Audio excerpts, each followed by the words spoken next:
Alright, welcome back to another episode of Show and Tell. This episode, we're going to take a look at the film called Legend. This is a interesting film. Let's go to the background first. The background is that it was released in 1986. It's rated PG, and it's a fantasy. It's definitely a very thick fantasy, kind of like Dark Crystal or Never-Ending Story. So in this movie, we see Tom Cruise as a forest dweller named Jack. His girlfriend, Princess Lily, was played by Maria Serra, who has kind of like a run-in with unicorns. However, darkness kind of plays a role here. Darkness is kind of embodied by Tim Curry's character as a demon.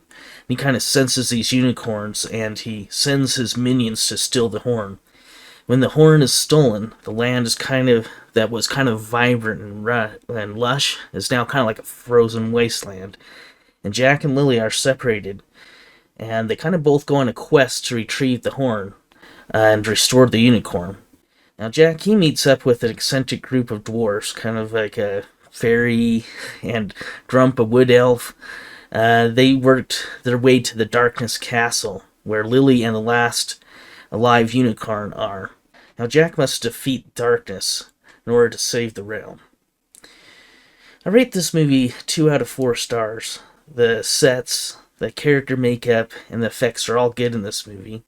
And the show is kind of quite interesting to look at.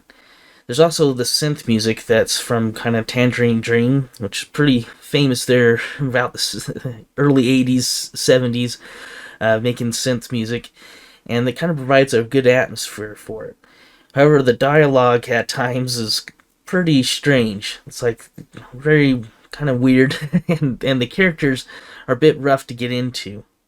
However, some of the characters are even a little bit over the top or exaggerated, and there's not enough structure to kind of build up the world or the plot to the world, so it's a little bit kind of hard to grasp, what's going on.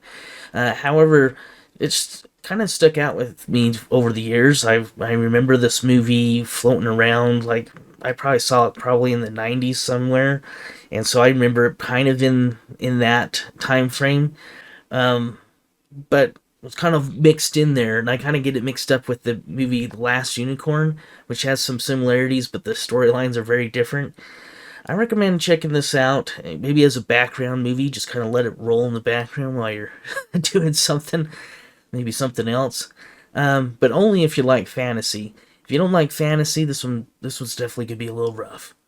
Alright, thanks for joining me on this one. Well, hopefully we'll see you on the next.